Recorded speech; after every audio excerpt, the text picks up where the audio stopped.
Tuhan semesta yang telah memberikan kemudahan kepada kita untuk dapat beribadah kepada-Nya. Kemudian salawat dan salam semoga senantiasa terlimpahkan kepada teladan terbaik kita Nabi Muhammad sallallahu alaihi wasallam, kepada keluarganya, sahabatnya, dan pengikutnya dari awal hingga akhir zaman. Allahumma amin. Ya rahmatullah, mari kita berusaha meningkatkan takwa kita kepada Allah. Takwa yang sebenar-benarnya. Apa yang Allah dan Rasul-Nya perintahkan kita kerjakan. Apa yang Allah dan Rasul-Nya larang kita tinggalkan. Untuk perintah maka sesuai kemampuan. Fattaqullaha mastata'tum. Allah sendiri yang menyampaikan. Bertakwalah kamu kepada Allah sesuai kemampuan. Tapi untuk meninggalkan larangan maka tidak ada nunggu nanti segera tinggalkan. Tapi kalau ketakwaan berangsur-angsur, nggak bisa mungkin sekaligus sholat malam 11 rakaat main 2 rakaat dulu jadilah. Nggak kuat ikut pengajian, duduk di depan sesuai adab untuk ilmu, ini bukan itu ya. Tua usia di atas 60 tua. Kalau adabnya mudah-mudahan jangan jangan tua sebelum waktunya. Lihat kawan-kawan jangan tabligh itu kalau ngaji rapat. Memang begitu adab untuk ilmu. Tapi karena kembali ke ayat tadi, bertakwa kepada Allah untuk ilmu itu bagian dari takwa sesuai kemampuan. Mampunya ikut tapi terpaksa asal surat syarat menyempit. Nah, Allah. Jadi perintah takwa itu harus disampaikan. Rukun dalam setiap beriman itu diantaranya menyampaikan tausiah perintah untuk bertakwa kepada Allah. Jamaah Allah, malam ini kita akan mengkaji tentang bulan 11 Zulhijjah, Muharram. Karena ini nanti menyangkut akidah juga. Muharram. Jadi Muharram ini kita kaji, kita pelajari, diawali dengan sejarahnya. Di zaman Rasulullah belum ada kalender. Nama-nama bulan sesuai dengan nama bulan Qamariyah disebutkan. Kemudian di zaman setelah Rasulullah, khususnya zaman Umar bin Khattab radhiyallahu anhu, Abu Musa al-Ansari sebagai khalifah di Bashrah, dia itu Khalifah Umar kirim surat. Tapi yang antar surat ini kan tidak semuanya mulus. Mungkin kurir pertama di perjalanan dia meninggal, dia sakit, atau kendaraannya sakit, untanya, kudanya. Sementara kurir kedua sudah berangkat juga, setelah itu datangnya ternyata dulu. Abu Musa al-Ansari bingung, ini perintah mana dulu yang dilaksanakan karena nggak ada tanggal dan tahunnya, hanya ada bulannya. Ini bulan Qamariyah, bulan besarnya bulan Safar Allah, ini tahun berapa? Sehingga beliau usul kepada khalifah di Madinah supaya dibuat kalender, ada tahunnya. Kemudian Khalifah Umar bin Khattab dan sahabat lain rapat penting, kita harus bikin kalender. Nah, banyak usulan yang intinya pada akhirnya menetapkan tanggal 1 penanggalan umat Islam itu dan bulan satunya diawali ketika Nabi hijrah dari Mekah ke Madinah. Lalu mana dalil yang mereka ambil? Jadi kita ditanya, apa sebab para sahabat memutuskan kalender tahun pertama itu tahun hijrahnya Nabi? Di antara sebabnya para sahabat Umar dan yang lain radhiyallahu anhum berdasarkan Quran surat At-Taubah ayat 108. Potongan ayatnya, la masjidul asasa 'ala taqwa min awwali yaumin ahaqqu an taquma fihi. Sesungguhnya masjid yang didirikan atas dasar takwa, yang pertama didirikan atas dasar takwa adalah Masjid Quba di Madinah. Sejak hari pertama adalah lebih patut kamu untuk sholat di dalamnya. Nah, para sahabat memaknai kata sejak hari pertama dalam ayat tadi adalah hari pertama kedatangan Nabi SAW hijrah dari Mekah ke Madinah. Itulah hari pertama. Para sahabat memaknainya, memahaminya seperti itu, sehingga momen itu dijadikan acuan sebagai tahun pertama kalender untuk umat Islam. Kenapa disebut kalender Hijriah? Karena berdasarkan hijrahnya Nabi, di populernya kalender Hijriah. Apakah ada usulan yang lain? Banyak. Di antara sahabat mengusulkan agar tahun pertama umat Islam itu adalah ketika Nabi lahir. Diprotes sama sahabat lain, mirip orang Nasrani, ya, tahun masih kelahiran Nabi Isa. Ada yang mengusulkan tahun Nabi wafat, salah satunya tahun pertamanya mirip orang Majusi Persia yang menjadikan kematian Raja Persia sebagai kalender tahun pertamanya. Maka disepakatilah ketika Nabi hijrah. Kemudian dari penetapan tahun pertama bagi umat Islam ini dikenal dengan kalender Hijriah, ada beberapa poin yang didapatkan oleh para ulama setelahnya. Yang pertama adalah bahwa dalam Islam selain dua dasar utama Quran hadis, maka yang ketiga ijma, kesepakatan para sahabat.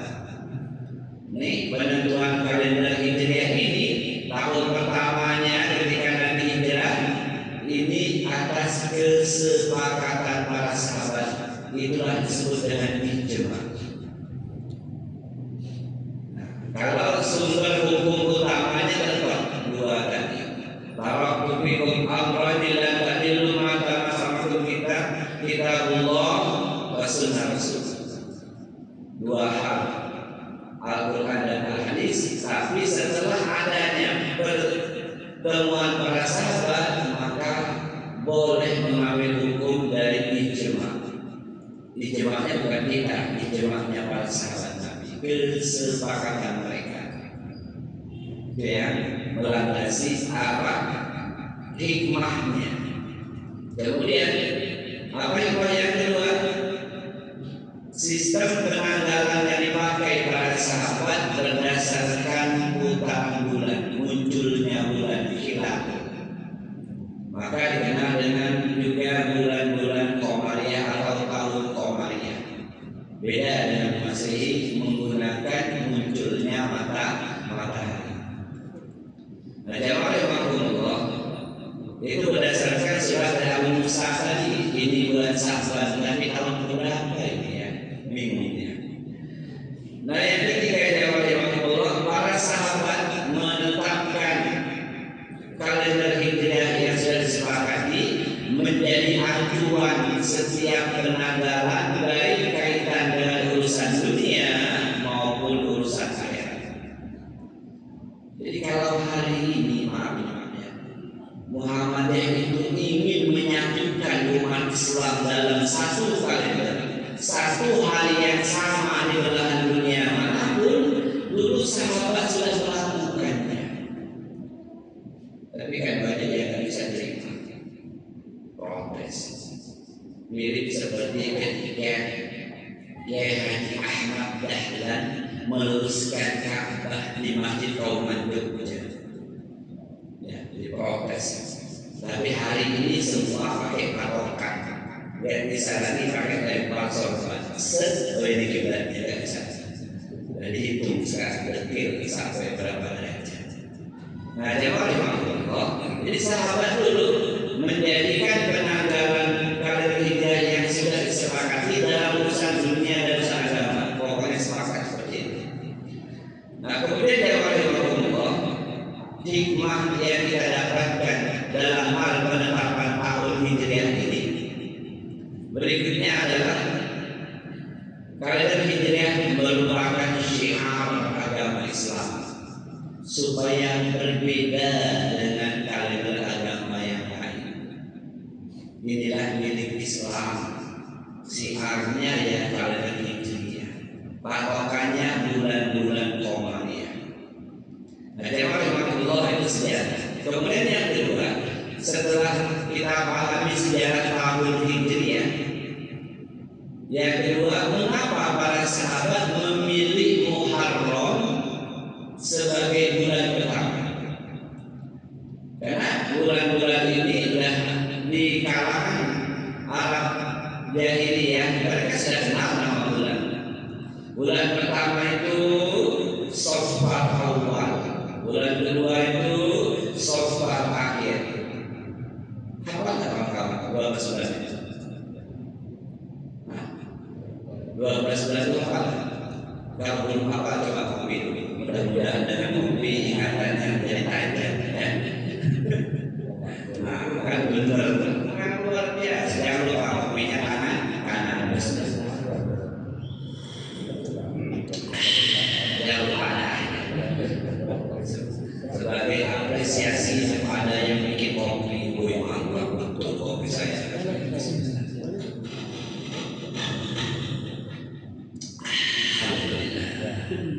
Ingat, semuanya tidak ada yang membuat kita lupa kecuali karena dosa yang masih ada yang belum Allah ampuni.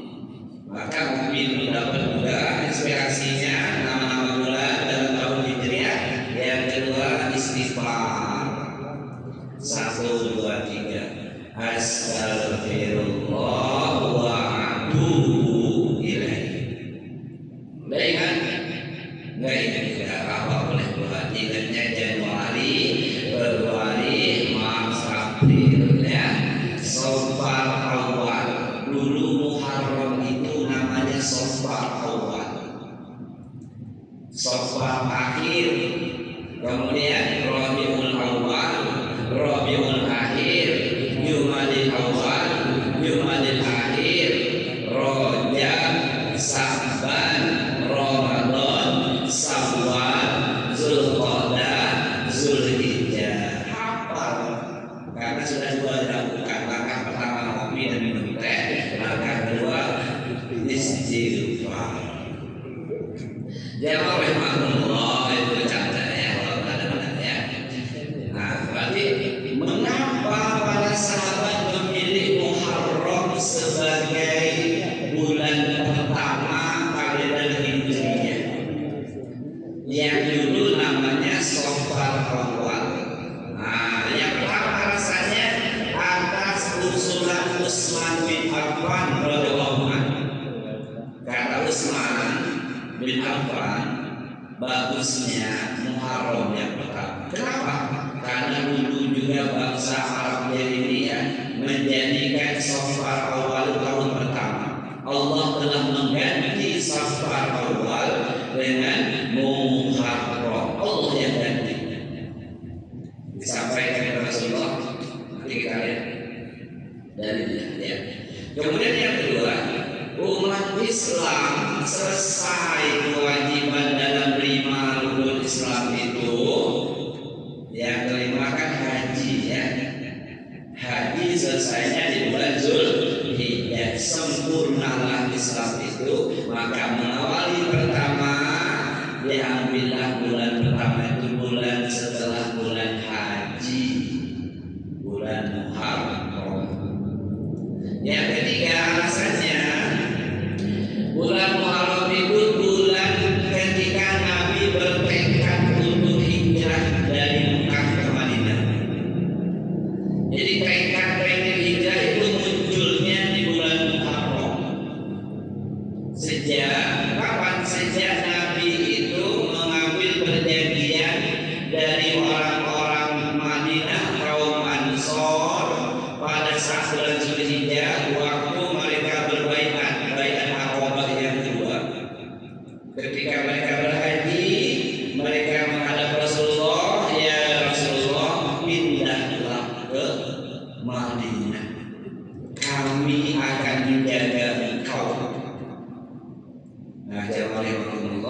tentu menunggu perintah Allah ya untuk pindah dari Mekah ke Madinah.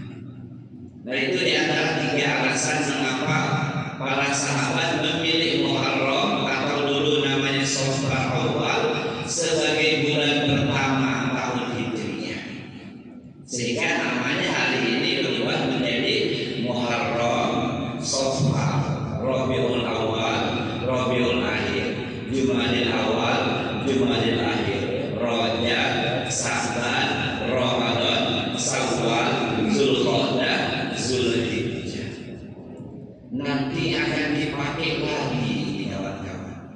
Karena Islam itu sebelum kiamat tiba akan kembali menguasai dunia ini. Hari ini dikuasai mungkin oleh Cina, Amerika, Eropa, ya. Tapi nanti Islam kembali akan menguasai seluruh dunia ini.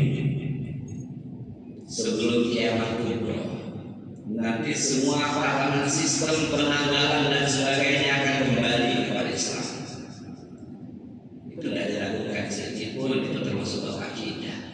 Kalau hari ini umat Islam mungkin terpaksa ikut sistem di luar Islam, memang belum waktunya. Kita perjuangkan dan kita bagian dari yang memperjuangkannya. Sekecil apapun kita ikut, minimal kita hafal 12 bulan itu dan kita ajarkan kepada anak kita supaya ketika sistem sudah tegak kembali sudah tahu, walaupun itu Allah alam, hanya Allah yang tahu ya. Kalau kita lihat dari apa yang terjadi di Jazirah Arab hari ini, sebagian ulama membaca tanda-tanda seperti berkuasanya kembali orang Islam di Suriah, kembali berkuasanya umat Islam di Afghanistan, Taliban. Sistem yang mereka terapkan mulai mendekati seperti zaman para khalifah, sehingga sebagian ulama ini mendapat pribadi bukan hadis sudah mulai tampak Islam itu kembali akan berjaya dengan kita atau tanpa kita. Tinggal kita bikin mau itu apa enggak. Nah jawabnya Allah, masuklah kita ke Muharramnya. Yang pertama yang kita kaji dari Muharram adalah keutamaannya. Kita sudah paham bahwa Muharram ini salah satu bulan yang Allah agungkan. Inna ibadash syuhuri indallah Isna asra saban fi kitabillah Yawma khalaqas samawati wal ardh minha arba'atun hurum. At-Taubah ayat 36. Firman Allah berbunyi, sesungguhnya bilangan bulan di sisi Allah dalam setahun jumlahnya 12 bulan. Itulah ketetapan Allah yang telah Allah tetapkan sejak Allah menciptakan langit dan bumi. Minha arba'atun hurum. Di antara 12 tadi ada 4 bulan-bulan yang dimuliakan, disucikan, bulan-bulan haram. Haram itu punya 2 makna kata ahli bahasa Arab. 1, mulia, suci, agung. 2, haram maknanya sesuatu yang dilarang sangat keras, haram katanya. Nah, 4 bulan ini telah Allah tetapkan sebagai bulan yang dimuliakan oleh Allah. Zalika dinul qayyim wa la taslimu fihinna anfusakum. Sambung ayat tadi atau 36. Inilah ketetapan agama yang lurus. Allah sudah tetapkan 4 bulan ini bulan yang Allah muliakan, bulan yang dilarang berperang, bulan yang dilarang keras melakukan kezaliman. Pada taslimu fihinna anfusakum, jangan kalian berbuat kezaliman, dosa dan maksiat di 4 bulan tadi. Kenapa? Ancaman hukumannya Allah keraskan di luar Ramadan. Beda misalnya mencuri di bulan Safar. Kalau misalnya hukumannya cambuk 10 kali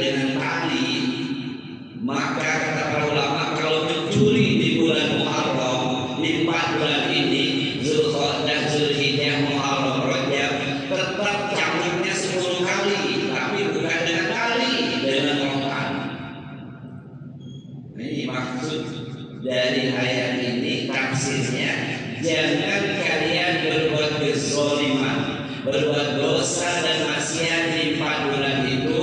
Satu maknanya kalian akan diberi hukuman yang lebih keras.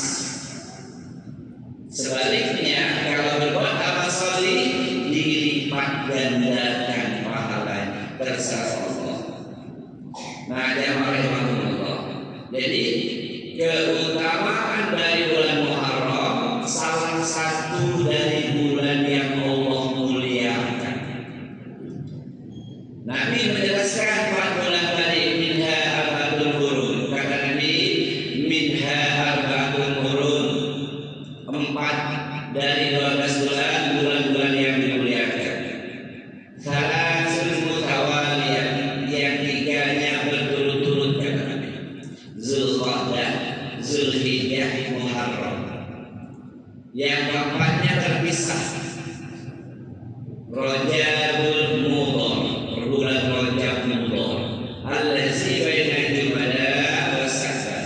Yang 4-nya bulan Rajab, bulan yang terletak antara Jumadil Akhir dan bulan Safar. Inilah 4 bulan yang telah Allah tetapkan sejak Allah menciptakan langit dan bumi, bulan-bulan yang dimuliakan. Nah, poin kedua disebut dengan bulan Allah. Satu-satunya nama bulan di antara 12 bulan tadi hanya Muharram yang dinisbatkan kepada Allah. Jadi Muharram itu nama lainnya Syahrullah, bulannya Allah. Mana dalilnya Ustaz? Afdal siyam ba'da Ramadan Syahrullah al-Muharram. Puasa yang paling utama setelah puasa Ramadan, kata Nabi, adalah puasa di bulannya Allah, yakni bulan Muharram. Nanti amal istimewanya mirip Zulhijjah, ada puasa. Nah, jawaban Allah itu dalilnya. Nah, kata Imam Az-Zamakhsyari dalam kitab beliau Faidul Qadir mengatakan, bulan Muharram ini disebut Syahrullah, bulan Allah, disandarkan pada lafaz jalalah Allah untuk menunjukkan mulia dan agungnya bulan tersebut, sebagaimana kita mengenal Baitullah. Ka'bah itu disebut Baitullah, rumahnya Allah. Nah, penjelasan ulama. Jadi apa sih keutamanya kedua Muharram? Dia merupakan bulan yang dinisbatkan kepada Allah, Syahrullah. Dalam hadis lain juga Muharram ini disebut dengan Syahrul Asam, bulan yang sunyi, sepi. Kenapa? Orang takut berbuat dosa, senyap.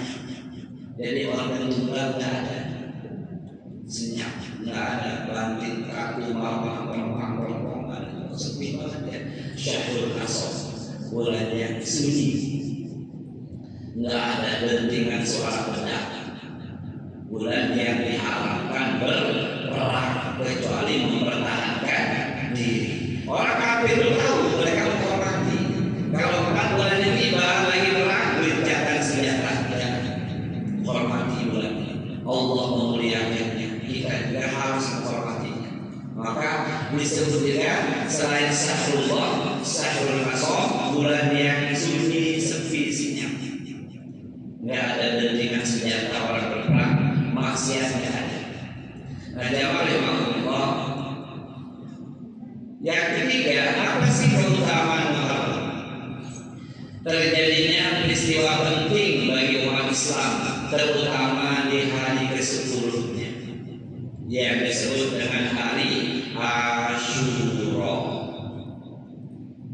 Nah, jamaah rahimahullah, ada banyak peristiwa yang penting yang sering disebutkan para ulama, yang sahihnya di antaranya Allah menyelamatkan Musa dan pengikutnya dari kejaran Firaun. Terjadinya tanggal 10 Muharram. 10 10 Zulhijjah Lebaran. Masih ada kue? Nggak bikin kue Ustaz. Kue yang dibikin kemarin. Tidak aslinya kita ya. Padahal Zulhijjah itu lebih tinggi kedudukannya dibanding Idul Fitri. Tapi Idul Adha nggak bikin kue. Sisa kue Idul Fitri. Perintah sagu ya. Kue-kue klasik. Ada yang bikin lebih jarang. Memang kita hidupnya zaman ya. Kita lebih memuliakan, mengagungkan Idul Fitri, baju baru, sarung baru, sempak baru. Tidak ada pakai yang ada aja ya. Nah, kemudian peristiwa berikutnya di antaranya Allah menyelamatkan Nabi Ibrahim tanggal 10 Muharram dari dibakar oleh Raja Namrud. Kemudian Allah membebaskan Nabi Yusuf dari penjara negeri Mesir. Lalu Allah mengembalikan penglihatan Nabi Yakub, ayahnya Nabi Yusuf. Allah menyelamatkan Nabi Yunus setelah 40 hari 4 malam dalam perut ikan. Banyak. Walaupun sebagian ulama mengatakan yang sahih sebenarnya tidak sebanyak ini. Kemudian di bulan Muharram peristiwa yang terjadi setelah Nabi, ini sebelum Nabi, zaman Nabi Musa, Nabi Yakub, Nabi Sulaiman, Nabi Ayub. Di zaman Rasulullah bagaimana? 1 Muharram adalah munculnya tekad untuk hijrah ke Madinah. 7 Muharram pada tahun ke-7 hijrahnya terjadi perang Khaybar. Ini kalau perang Khaybar ini biasanya Ustaz dan Arifin menjelaskan. Ya, Khaybar diputar video di sini sama saja ya. Perang Khaybar, perang penaklukan benteng Yahudi yang sangat kokoh. Kalau kita nonton filmnya doang kita tonton merinding kita. Alangkah serunya perang Khaybar. Benteng yang di dalamnya sudah luar biasa pertahanannya akhirnya mampu ditaklukkan oleh massa. Kemudian tahun 24 Hijriah tanggal 1 Muharram Umar bin Khattab syahid dibunuh oleh Abu Lu'lu'ah. Abu Lu'lu'ah ini kisahnya kalau kita baca bisa berinak air mata. Beliau sedang memimpin sholat subuh. Ya. Kemudian yang dahsyat yang hari ini banyak diperingati oleh kaum Syiah terbunuhnya Husain, cucu Nabi, terbunuh di padang Karbala. Tanggal berapa itu diyakini sebagai tanggal 10 Muharram. Orang Syiah merayakannya sebagai hari Asyura. Mereka melakukan ritual menyakiti badan. Sedih katanya karena tidak mampu membela Husain. Kita enggak ya. Jadi jemaah rahimahullah itu di antara peristiwa-peristiwa penting di bulan Muharram. Jemaah rahimahullah, poin berikutnya kekeliruan dalam menyikapi bulan Muharram. Ternyata karena banyaknya peristiwa yang terjadi, baik kemenangan dalam peperangan atau kesedihan karena terbunuhnya Umar bin Khattab radhiyallahu anhu, terbunuhnya Husain, sehingga dalam menyikapinya ada kekeliruan. Yang pertama kelirunya yang rahimahumullah adalah meyakini bulan Muharram atau dalam kalender Jawa bulan Suro dianggap bulan sial, dianggap bulan angker, bulan ramah, bulan bala, bulan bencana, bulan serem, sehingga dibuatlah film Malam Satu Syuro. Siapa orangnya? Nah, apa juga orangnya? Susana. Yang tua-tua nontonnya di Garuda, yang setengah tua di Bumi Jaya, yang ada muda dikit di sinema lengkap sudah tahu Bumi Jaya itu ya. Kepala ini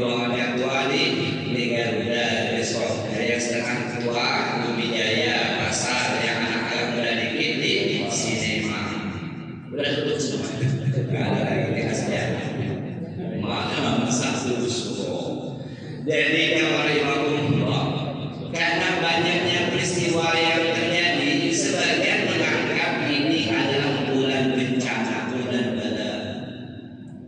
Kenapa? Mereka meyakini terbunuhnya Umar, terbunuhnya Husain, ya banyak lagi yang lain kalau kita teruskan ya. Kemudian kalau rahimahullah keliru menganggap ini bulan angker, bulan seram, bulan keramat, bulan yang mendatangkan bencana, sehingga akibat keyakinan ini sebagian orang melakukan ritual amalan yang aneh-aneh ketika memasuki bulan Muharram. Tujuannya kalau ditanya kenapa begitu, ini bagian dari usaha untuk melindungi, membentengi dari bencana, bala, musibah yang akan muncul. Ini ritualnya supaya selamatlah kita, selamatlah kampung kita, selamatlah negeri kita. Itu alasannya. Karena keyakinan yang salah berbuah pada amal yang juga keliru. Amalnya apa? Semedi bertapa di gua-gua, di sungai, di hutan, di pinggir laut, apa semedi. Saya dulu punya video-video perihal ritual-ritual bertapa di sungai-sungai di hutan itu. Dan itu di Minangkabau. Ya, semua. Katanya itu apa ini? Untuk jaga diri keluarga dan kampung kita ini. Karena ini bulan bala. Nah, terus di antara ritualnya ada lagi yang lebih aman, semendinya bertapa di loteng. Mana yang lagi diangkat? Di loteng, nggak aman gitu ya. Paling tikus saja lewat-lewat ya. Ngapain? Untuk menjaga rumah. Sebagian mandi kembang, mirip lagu Elvis Sukaisi. Apa kayaknya? 7 sumur kau datangi, tengah malam engkau mandi. Oh salah lagu aja kita ada tua ya Elvis Sukaisi. Mandi kembang. Sebagian memandikan kerisnya. Jadi sebenarnya yang ada di hati mereka ini usaha untuk menjaga, karena keyakinan yang salah tadi menganggap Muharram atau Suro sebagai bulan bala, sehingga ritualnya juga keliru. Di beberapa tempat saya sebutkan Lampung Utara di desa mau menyembelih kambing, tangan kepalanya duduk kampung. Sebagian lagi melakukan kepala sapi, kepala kerbau ke sungai, ke laut. Jangan dikira nggak ada, masih ada. Saya nikah tahun berapa? Dan sebutkan desanya. Lelehan sampai pagi. Rapatan. Nah, di rapatan. Memasak selesainya di tempat tertentu. Oh, kalau sekarang mudah-mudahan tak lagi ya. Tapi di atas sana tahun berapa itu saya juga diundang.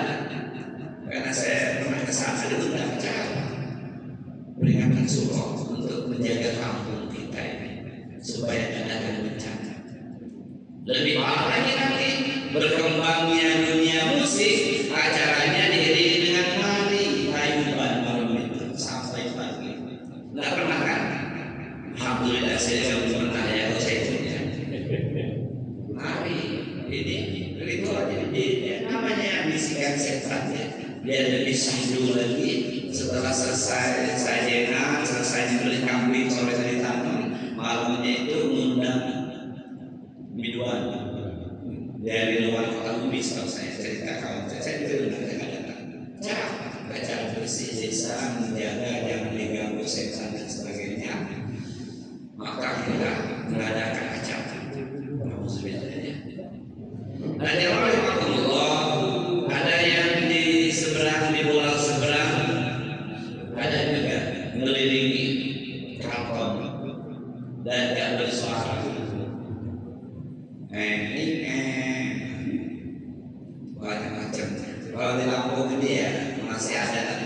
sedikit. Jadi kekeliruan satu keyakinan yang salah menganggap surah atau Muharram bulan sial sehingga ritualnya aneh-aneh. Yang kedua, karena keliru dalam keyakinan tadi memahami bulan surah, bulan Muharram, bulan bala, bulan bencana, bulan musibah, akhirnya banyak orang takut melaksanakan hajatan, takut nikah, takut pesta, takut sedekahan, takut bangun rumah, takut pindah rumah, macam-macam. Takut melakukan perjalanan jauh. Kapan kalau orang pulang Kalimantan? Nantilah melepas bulan ini. Kenapa? Seru. Ada pelakuan. Ya. Banyak tidak mau bawa rumah, tidak mau balik fondasi, tidak mau pesta. Kalau di kota Ubi sekarang ada lagi lantak pesta, dompet kita yang terjungkal. Tapi walaupun begitu masih ada orang yang saya temukan ya nanti agama juga sebenarnya, tapi karena mungkin nggak mengkaji bahwa dalam Islam itu tidak boleh ada keyakinan ada hari, bulan, tahun yang sial tidak ada. Kalau kita meyakini surah Muharram ini bulan sial, bulan bala, kita jatuh dalam kesyirikan yang disebut dengan takoyul, sirik takoyul atau sirik tiarah. Apa sih artinya? Berprasangka buruk, merasa sial terhadap sesuatu, baik mengenai waktu, tempat, angka, huruf, atau yang didengar, yang dialami, yang dirasakan. Nah, mengatakan betul, orang habis main tuh sirik tadi. Atau ini Muharram ini bulan surah, bulan sial, bulan bencana. Maka kalau kita meyakini seperti itu, kita jatuh dalam perkara akidah, yakni kita telah melakukan syirik takoyul. Sementara kata Nabi, hati-hati sirkun, hati-hati sirkun, hati-hati sirkun. Tiada itu syirik, tiada itu syirik, tiada itu syirik. 3 kali Nabi bilang. Wa ma minna illa walakinna yasbihu bit tawakkul. Tidaklah seseorang kecuali pernah merasa dalam hatinya, nah mau sial saja. Kenapa? Habis diberi cicak tadi muncul dalam hati.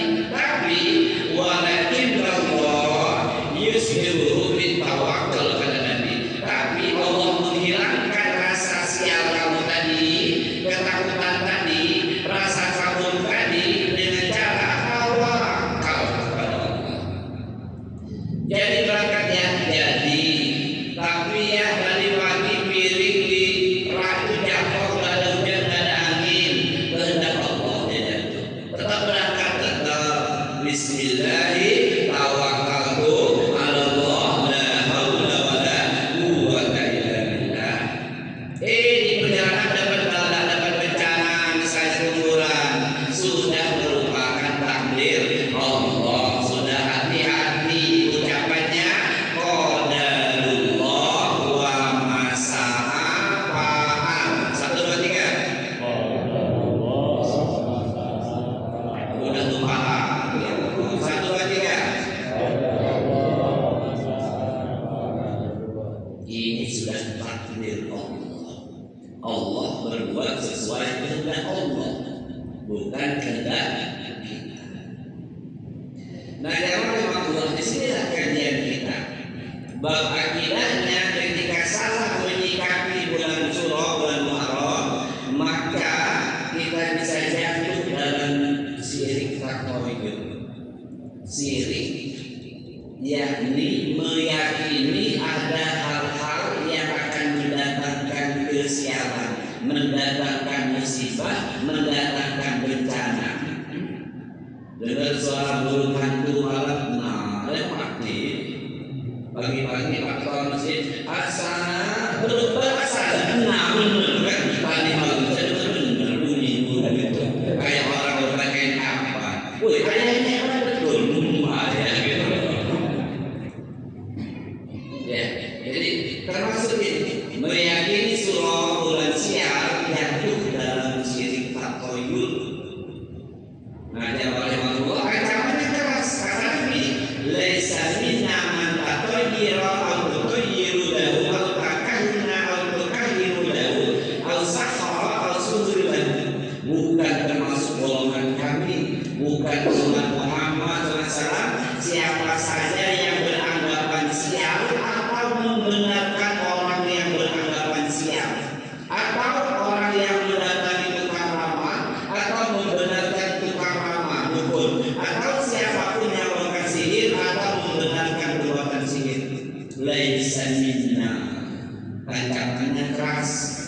bukan golongan kami.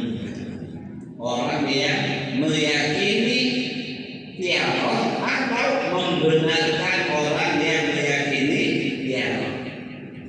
Benar nggak? Betul. Kalau mimpi gigi patah, ada keluarga yang mau mati. Bener, waktu itu juga paman saya mimpi hal ini. Sama lesanya. Kalau kita kaji bab takoyun luas banget, ya. Luas sekali. Ada berbagai macam bentuk takoyun, bentuk tiara. Takoyun asal katanya tokir dulu. Dulu orang kafir Quraisy kalau mau berdagang mau safar lepas bulu. Kalau bulunya terbang ke kanan, aman jalan berangkat kita go. Tapi kalau terbang ke kiri, nggak jadi berangkat. Kita lagi barang-barang terkenal siang aja. Hari ini masih banyak. Ketika udah berangkat, mobil udah dipanasin, udah siap berangkat, barang udah naik, tiba-tiba piring gerak jatuh, komprang. Apa itu maksud piring jatuh ya? Pertanda. Jadi masyarakat saja.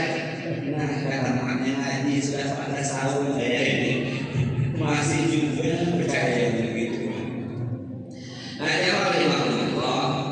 Jadi kekeliruan dalam memahami Muharram atau bulan Suro harus kita luruskan. Kalau ada saudara, istri kita, anak, tetangga, sahabat, kasih tahu kan? Dalam Islam semua bulan baik, tapi ada bulan yang lebih baik. Bulan yang lebih baik 5, 1 Ramadan, 4-nya tadi Zulqa'dah, Zulhijjah, Muharram, Rajab. Dalam Islam semua angka baik, tapi ada angka yang lebih baik. 4 itu baik, 13 baik, bukan angka sial. Tapi 9 lebih baik, 7 lebih baik. Dalam Islam semua hari baik, Senin, Selasa, Rabu, Kamis itu baik, tapi ada yang lebih baik hari Jumat. Begitu penjelasan CPT. Oh iya, nggak ada hari sial, bulan sial, tanggal sial, nggak ada. Yang hari ini sering di medsos itu orang apa ya? Kalau kita bacanya itu nggak hati-hati, kita bisa terjerumus. Ada orang yang kita tidak tahu kapan hari kesialan kita. Oh, sering gitu ya? Di medsos itu Anda tidak tahu kapan sialnya. Ada video orang tunjuk kalau masuk siring. Oh, hari sial apa itu berarti? Bukan, nggak ada hari sial. Semua hari baik, tapi ada yang lebih habis ya. Baru kita pahami dulu itu poin yang terakhir tadi, jangan sampai keliru. Kalau kita tambahkan sedikit, apalagi keliru yang besar dalam menyikapi bulan Muharram, bulan Suro, tanggal 1 Muharram tahun baru Hijriah, kan dia bulan 1 itu, ya. Yang ketiga, kalau kita sampaikan, banyak yang mengadakan ibadah amalan yang tidak ada petunjuknya dari Nabi dan tidak pernah dicontohkan sahabat Nabi, nggak ada. Saya contoh. Ada hadis yang mengatakan, barang siapa berpuasa sehari pada akhir bulan Zulhijjah dan puasa sehari awal bulan Muharram, bulan Suro, maka dia sungguh-sungguh telah menutup tahun yang lalu dengan puasa dan membuka tahun yang baru dengan puasa. Allah akan menghapuskan dosanya, menjadikan kafar untuk dosanya selama 50 tahun. Ini hadis palsu. Banyak amalan nanti pada doa membuka tahun baru mulai di sosial di dalam ada doa kapanpun boleh. Kalau dia menyandarkan kepada hadis, hati-hati. Barang siapa menyampaikan sesuatu yang tidak ada dari kata Nabi, dia telah menetapkan tempat duduknya di neraka. Kawan-kawan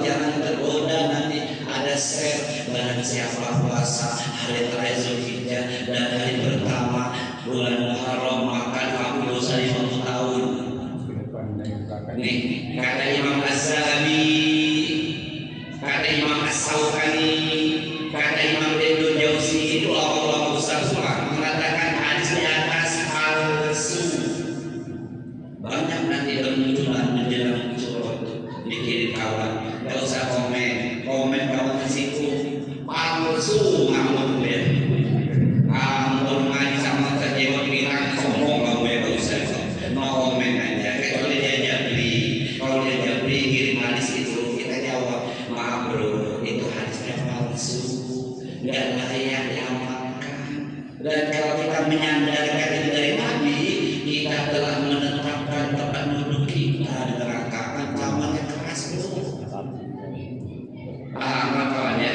Nanti masih heboh menjelang bulan Syawal, banyak hadis-hadis bersuara muncul di guru-guru PH kita. Baca dengan teliti, kalau ragu-ragu tanya, Ustaz ini ada hadis begini. Nanti kita lihat di buku hadis ada, tidak ada nggak usah diamalkan. Jadi yang ketiga,